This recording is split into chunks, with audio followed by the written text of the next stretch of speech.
आज बिलेश्वरपुरा गांव में हम यहाँ उपस्थित हैं और मैं यहाँ पे पिछले लगभग 5 साल में आज ये तीसरी सभा ऐसी है जहाँ पे एक ही तरह की वारदात हुई है कि हमारे साथियों को घोड़े पे बैठे इसलिए लोगों ने घोड़ी पे उतार दिया, मारपीट किया और जो भी हंगामा है वो किया। तो पहले लोर गांव में 2019 में हमने कार्यक्रम किया था। वहाँ पे तो हमने छुआछूत की शोक सभा आबड़ चेटनू बेचनू वो कार्यक्रम रखा था।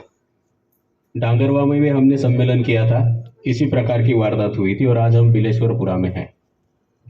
साथियों, ये घटनाएं लगातार बढ़ती रही है, बढ़ती जा रही है और आज परिस्थितियां पहले जैसी नहीं है। हमारे लोग भी उस तरीके से उतने ही उत्साह से प्रतिकार करते हैं।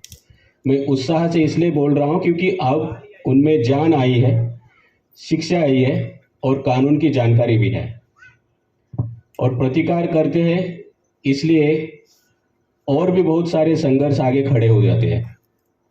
तो हमें मालूम है कि आज देश में ऐसा एक माहौल तैयार किया जा रहा है, ऐसा एक वातावरण तैयार किया जा रहा है कि एक ही तरह का विचार और एक ही तरह का व्यवहार लोग करें इस देश में। अगर देश में रहना है तो आपको किस तरह के कपड़े पहनना है, आपको किस तरह का खाना खाना है, यहाँ से ही शुरुआत हुई है।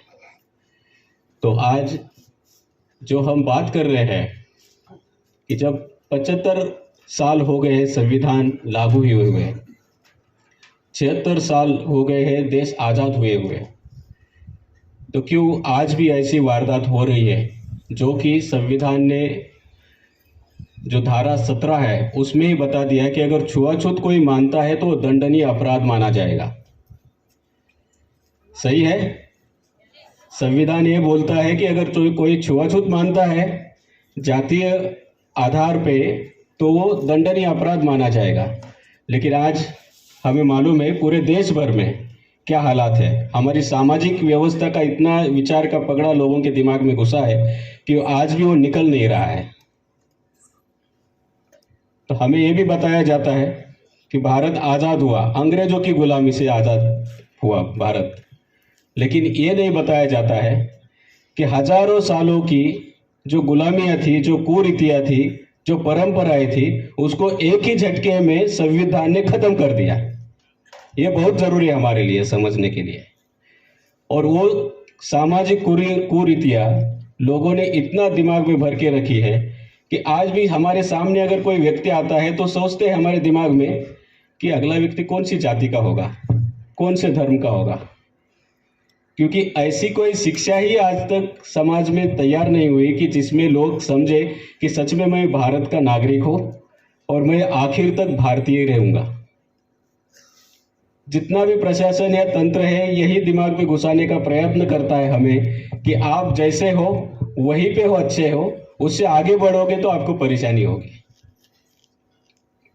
तो हमें बाबा साहब ने ही सिखाया है कि शिक्षित बनना है हमें, और शिक्षित बनना है मतलब सिर्फ पढ़ने लिख के नहीं, दिमागी रूप से हम सशक्त होंगे। हमें पता होगा कि हम क्या करने वाले हैं, हमें पता होगा कि हमें कहाँ तक आगे बढ़ना है और किस तरीके से इस देश में रहना है, और संगठित होकर ऐसी सारी चीज़ों के ऊपर हम प्रहार करेंगे शांतिमय तरीके से कि ये पूरा भारत हम अच्छी तरह से संवारें। और इसलिए हम बात कर रहे हैं कि संविधान को अगर रक्षित करना है, देश को अगर रक्षित करना है अच्छी तरह से, तो हमें बार बार ये कहना पड़ेगा कि भारत ही महान राष्ट्र है। और भारत ही महान राष्ट्र तब है जब किसी भी प्रकार की छुआछूत इस देश में नहीं रहेंगे और हम इस तरह का व्यवहार करेंगे जो हम आगे जाके देखेंगे कि सारे लोग एक समान हैं। तो हमें जो संदेश दिया था वो बहुत ज़रूरी है बाबा साहब ने कि शिक्षित समाज ही अच्छी तरह से आगे जाके प्रभावशील अपना वातावरण तैयार कर सकता है, और ये बहुत ज़रूरी है। आज जिस महीने में हम हैं, मार्च, जैसे दिनेश भाई ने बताया कि 2 तारीख का महत्व क्या है, वैसे 20 मार्च को चौधार तालाब का सत्याग्रह हुआ था महाड़ में। पीने के पानी के संदर्भ में जो सत्याग्रह हुआ था, जो बाबा साहब की जिंदगी का पहला सत्याग्रह हुआ था, ये बहुत ज़रूरी है हमारे लिए समझने के लिए। तो आगे जाके जो संघर्ष हुए उसमें बाबा साहब ने जो अलग अलग रणनीति अपनाई और फिर उनके लिए जो शिक्षा मिली, उसी के आधार पर संविधान का एक मजबूत जो फाउंडेशन है वो तैयार हुआ। और आज मैं समझता हूँ यहाँ पे ऐसी वारदात होने के बाद भी बिलेश्वरपुरा गांव में हम आज ऐसे इस तरीके से शांतिपूर्ण तरीके से सभा कर रहे हैं, यही हमारी जीत है।